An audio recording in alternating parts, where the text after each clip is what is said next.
உனக்கு கெஞ்சி கேட்குறம்மா, தயவு செஞ்சு அந்த பிள்ளை கொடுக்குற பிள்ளையும் கொடுக்க வேணான்னு மாற்றிடாத சரியா? கொடுக்கட்டும், நாங்கள் அப்படிலாம் ஏமாத்திட மாட்டோம். ஆமாம் பிரியா, நிஜமா அப்படிலாம் ஏமாற்ற மாட்டோம்மா, நம்பு. ஓ, கெஞ்சி கேட்டாலும் நான் கொடுக்க வேணான்னு சொல்லுவேன், கெஞ்சாமல் கேட்டாலும் நான் கொடுக்க வேணான்னு சொல்லுவேன். பார்த்துருவோம். இப்போ தான் கடை வைக்கிறாங்களா, கடை வச்சு கடன் கட்டிடுவாங்களா? பார்ப்போமே. என்னடி இந்த பிள்ளை என்னடானா இப்படி சொல்லிட்டு போறா? அப்போ இவ கண்டிப்பாக கொடுக்க விட மாட்டா போல. பேசாம இரு, நம்ம எதுவுமே பண்ண வேணாம், நம்ம பாட்டுக்கு நாம இருப்போம். எதுக்கு நீ தேவையில்லாத வேலையெல்லாம் பண்ணிட்டு இருக்க? வேண்டாம் வீடு. என்னம்மா நீ பேசுற? ஏன் வேண்டான்னு சொல்ற? இங்கே பாரு, எனக்கு இந்த ஐடியா தோணி இருக்கு. இல்லைன்னா நம்ம இங்கே கிடந்து நம்மளால ஒன்றும் பண்ண முடியாது. இவங்க எவ்வளோ வேணாலும் பேசுவாங்கம்மா, அதெல்லாம் கேட்டுட்டு எத்தனை நாளைக்கு நம்ம இங்கே இருக்க முடியும் சொல்லு? அதெல்லாம் சரிப்பட்டு வராதுமா. நமக்குன்னு ஒரு தொழில் இருக்கணும். தொழில் இருந்துச்சு அப்படின்னா, நம்ம சம்பாதிச்சோம் அப்படின்னா பிள்ளைங்களை கூட்டிகிட்டு நம்ம பாட்டுக்கு தனி வீடு பார்த்து போயிடலாம். அடுத்தவங்க வீட்டிலலாம் இருந்துட்டு அவங்க பேசுகிறதெல்லாம் கேட்டுட்டு நமக்கு தேவையா சொல்லு? எங்கே போவ, என்ன பண்ணுவ? எதுவும் பண்ண முடியாதே, அதை யோசி முதல்ல. பாப்போம் இரு. அமுதா எப்படியா இருந்தாலும் நமக்கு தரும். மா, இன்னும் சொல்ல மறந்துட்டேன் வந்ததுலேருந்து. என்னம்மா சொல்லுங்க. மா, ஸ்கூல் ஃபீஸ் கட்ட சொல்லி மிஸ் சொல்லிகிட்டே இருக்காங்கம்மா. நானும் 2 நாளாக உங்ககிட்ட சொல்லலை. மிஸ் 1 வீக் மிஸ் அப்படின்னு கேட்டேன். அதெல்லாம் முடியாதே, டைம் முடிஞ்சிருச்சு அப்படின்னு சொல்லிட்டாங்க. கண்டிப்பாக கட்டியே ஆகணுமாம்மா, நாளைக்கு நாளை கழிச்சு. என்னடா சொல்கிற? அப்படியா? சுபிக்கும் தான், அவளும் தான் வந்து சொன்னா அக்கா ஃபீஸ் கட்ட சொல்கிறாங்க அப்படின்னு. பாதிக்காது கட்டணுமா, நமக்கு அமௌண்ட் கட்டவே இல்லைல்ல. நான் கூட இன்னும் 2 மாதம் எதுவும் ஆகும்னு நினச்சேன், அதுக்குள்ளே கேட்டாங்களா? சரிடா, என்ன பண்ணுறதுன்னு தெரிலையே. என்னடி நம்ம இருக்க, ஏற்கனவே நம்ம பல இதில் அவக்கு நின்றுட்டுருக்கோம். ஓ பிள்ளைங்க என்னடானா வந்து இப்படி சொல்லுதுங்க. அதுக்கு என்னம்மா பண்ணுங்க?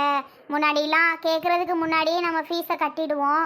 ஆனால் இன்னைக்கு கேட்டாலும் கட்ட முடியாத நிலமையாக இருக்குது. அதுக்கு என்ன பண்ணுங்க? கேட்குறது தானே சொல்லுங்க, சொல்லு. ஆமாம் ஆமாம் மா, இது மாதிரி எங்கள் வீட்டில் கஷ்டமாக இருக்குது, எங்கள் அப்பா அப்படி பண்ணிட்டாரு, நாங்கள் இப்போ இருக்கிறதே கஷ்டம் அப்படின்னு எதுவும் சொல்லலாம்ல ஸ்கூலில்? சொல்கிறீங்களா? அப்பத்தா அதெல்லாம் அப்படிலாம் சொல்ல முடியாது அப்பத்தா. இல்லைன்னா டிசி வாங்கிட்டு போயிடுங்க அப்படின்னு சொல்லிடுவாங்க அப்பத்தா. அப்படிலாம் ஸ்கூலில் சொல்ல முடியாது. ஷோ, என்னடா பண்ணுறது? ஏற்கனவே அம்மா ஏதாவது தொழில் மாதிரி பண்ணலான்னு சொல்லி வேற காசு கேட்டிருக்கேன் அந்த அத்தைகிட்ட. இப்போ வந்து நீ ஸ்கூல் ஃபீஸ் கட்டணும்னு சொன்னீங்கன்னா உனக்கு எவ்வளோ, பாப்பாவுக்கு எவ்வளோ? எனக்கு 60,000 வரும்மா. பாப்பாவுக்கு 25 இப்போ கட்டணுமா. அப்புறம் எவ்வளோன்னு தெரிலம்மா. 60, 25? ஐயோ, நம்மக்கிட்ட 10 பைசாக்கு வழி இல்லை. இவ்வளவு எப்படா கட்டுறது? மா, நான் ஒன்று சொல்லுவேன், ஆனால் கேட்கணும். சொல்லுமா. எதுக்குமா அந்த ஸ்கூலில் படிச்சுட்டு? ஸ்கூலில் படித்தா தானே ஃபீஸ்லாம் கட்டணும். பேசாமல் இந்த ஸ்கூலில் நம்ம படிக்கவே வேண்டாமா சரியா? நம்ம இந்த ஸ்கூலில் படிக்க வேணாம். நான் வேறு எங்கேயாவது கவர்மெண்ட் ஸ்கூலில் சேர்த்து விடுமா. அங்கே நான் நல்லா படிக்கிறேன். இங்கே இவ்வளோ ஃபீஸ் கட்டி நம்ம எப்படிம்மா படிக்க முடியும்?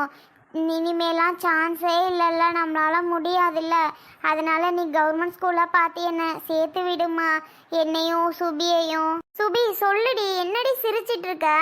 உனக்கு என்ன தெரியும், சின்ன பிள்ளை தானே என்னதான் இருந்தாலும். ஆமாம்மா, அக்கா மாதிரி சேர்த்து விடு, நானும் அக்காவும் படிச்சுக்கிறோம். சோபி வேண்டாம் சோபி, நான் முன்னாடி உங்களை நல்லா படிக்க வைக்கணும், பெரிய ஸ்கூலில் படிக்க வைக்கணும் அப்படின்னு நான் ஆசைப்பட்டேன். அதனால் அப்படிலாம் சோபி சேர்க்க மாட்டேன் அம்மா சரியா? இங்கே எப்படியாவது நான் ரெடி பண்ணுறேன், நீ இங்கே படிங்க சரியா? நான் எப்படியாவது அம்மா பணத்துக்கு ரெடி பண்ணுறேன். எப்படிம்மா முடியும்? நீ ஒரு பிஸ்னஸ் பண்ணலான்னா அதுக்கே 10,000 அந்த அத்தைக்கிட்ட கேட்டிருக்க.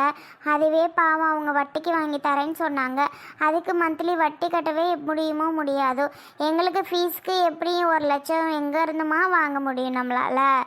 அதெல்லாம் முடியாது. அப்பாவோட ஃப்ரெண்டு ஒருத்தவங்க இருக்காங்கல்ல, அவங்க எப்போவா இருந்தாலும் பாப்பாங்களுக்கு படிப்பு செலவுக்கு கேளுங்க அப்படின்னு அப்பாவுக்கு பிரச்சனை நடந்ததுக்கப்புறம் சொன்னாங்கம்மா. அதனால் அவங்கக்கிட்ட கேட்டு பார்த்தோன்னா கண்டிப்பாக நமக்கு உதவுனாலும் உதவுவாங்க.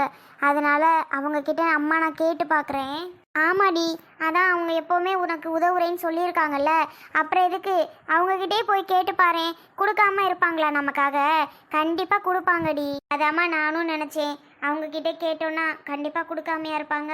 அதான் இதுதான் கரெக்டு, நாளைக்கே போய் அவங்கக்கிட்ட கேட்டுப்பாரு, கண்டிப்பாக கொடுப்பாங்கம்மா.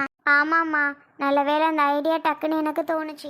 என்னக்கா மா, என்ன ஏன் அழுதுட்டு இருக்க மாதிரி இருக்கு? ஒன்றும் இல்லையா, இந்த சுபிக்கும் சோபிக்கும் ஸ்கூலில் ஃபீஸ் கட்ட சொல்லிட்டாங்களா மிஸ்ஸு. அதான் வந்து சொல்லிட்டு அழுதுட்டு இருக்காளுங்க. மா கட்டணுமா, இல்லைன்னா டிசி வாங்கிட்டு போக சொல்லிட்டாங்க, கட்டியே ஆகணுமா அப்படின்னு சொல்கிறாளுங்க. எப்படியும் 1,00,000 வருமாப்பா. நாளைக்கே கட்டணும்னா எங்கேருந்து கட்ட முடியும் சொல்லு, நம்ம இருக்க நிலமையில. அதான் அக்காவும் அழுதுட்டு இருக்கா, நானும் அழுதுட்டு இருக்கேன். அதுக்கு அழுது என்ன பண்றது? எப்படியாவது ரெடி பண்ணணும், விடுங்க பார்க்கலாம். இதுக்காக அழுதுட்டாருப்ப. அக்கா அழாதக்கா, நீ அழுகும் போதே கஷ்டமா இருக்குக்கா, அழுகாதக்கா, பார்த்துக்கலாம். மா, அக்காவுக்கு நீ ஆறுதல் சொல்றதை விட்டுட்டு அக்கா கூட சேர்ந்து நீயும் அழுதுட்டு இருந்தா என்னம்மா அர்த்தம் இது? அக்காட்ட நீ தானே ஆறுதல் சொல்லணும், அழாதமான்னு. நீயும் சேர்ந்து அழுதுகிட்டு இருக்கா. என்னடா பண்ண சொல்ற, என்ன பண்ண சொல்ற, என்ன அழுகாம சொல்லு. அவ அழுகையில் நான் பார்த்துட்டா இருக்க முடியும்? பாவமாக இருக்குடா அதுகளை பார்த்தா. அதுக்கு என்ன பண்ணுங்க, அவன் என்ன பண்ணுவா? எப்படியா? அதுக்கு கவர்மெண்ட் ஸ்கூலில் சேர்த்து விட வேண்டியதானே. கவர்மெண்ட் ஸ்கூலில் தான் ஃபீஸ் அதிகம் இருக்காதுல்ல, ஃபீஸே இருக்காதுல்ல, ஃப்ரீயாக தானே படிக்கிறாங்க. என் பிள்ளைங்களாம் படிக்கவே இல்லையா? உங்கள் பிள்ளை சிபிஎஸ்சியில் படித்தா தானே, ஏன் கவர்மெண்ட் ஸ்கூலில் சேர்த்து விட்டா படிக்காதுகளா என்ன? பொம்பளை பிள்ளையே அங்கே கவர்மெண்ட் ஸ்கூலில் சேர்த்து விடுவீங்களா? என் காசு இல்லாத நேரத்தில் அப்படி படிக்க வைக்கணுமோ ப்ரைவேட் ஸ்கூலில்?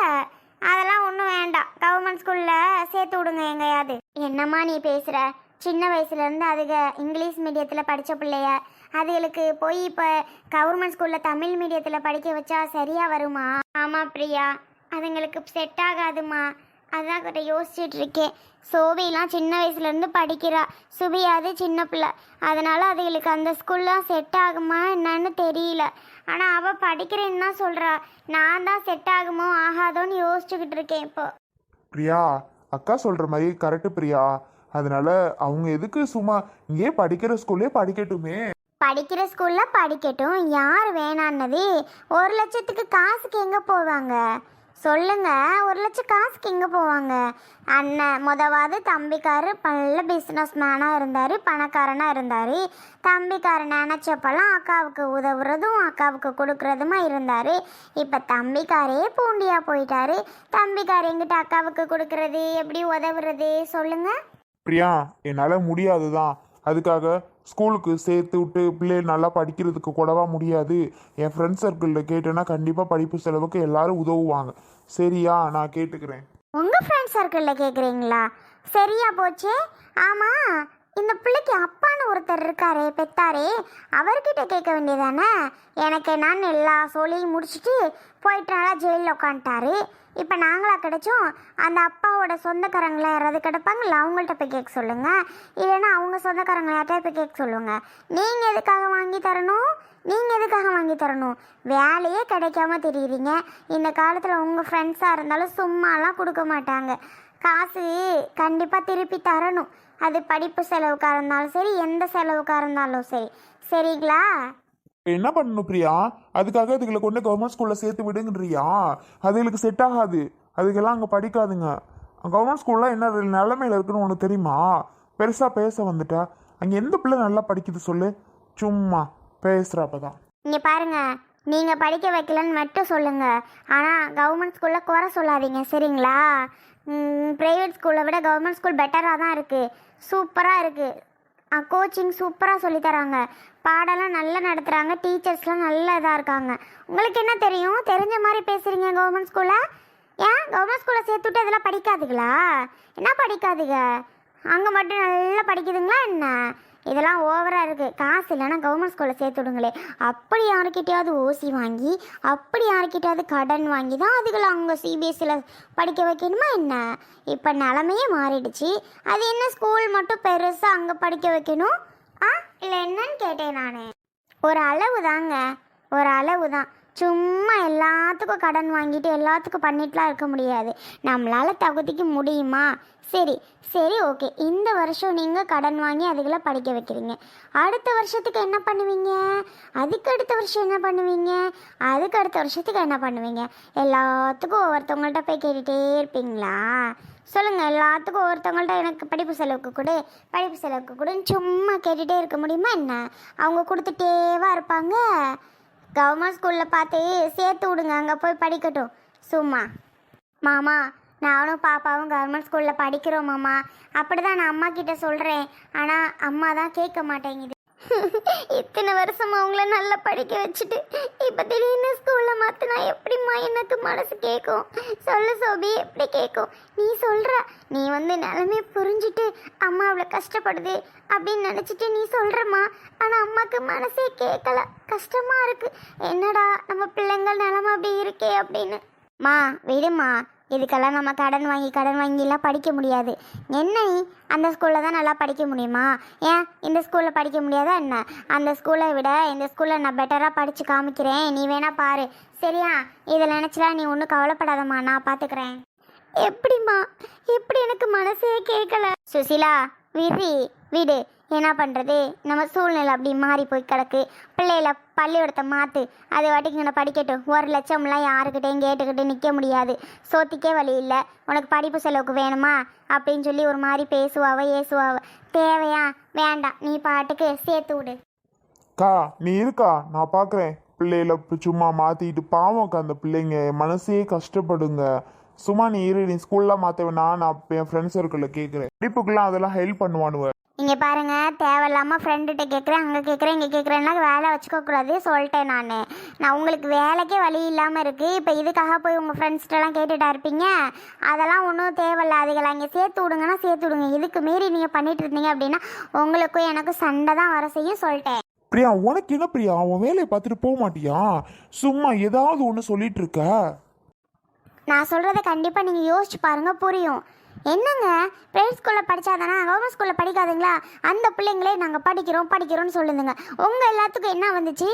டே இந்த பணக்கார துமுறை மட்டும் இன்னும் விடலையே. இன்னும் அந்த பணக்கார இதிலே தான் இருக்கணும்னு பார்க்குறீங்க. இல்லை என்னன்னு கேட்குறேன். கொஞ்சம் யோசிச்சு பாருங்கள், புரியும். சும்மா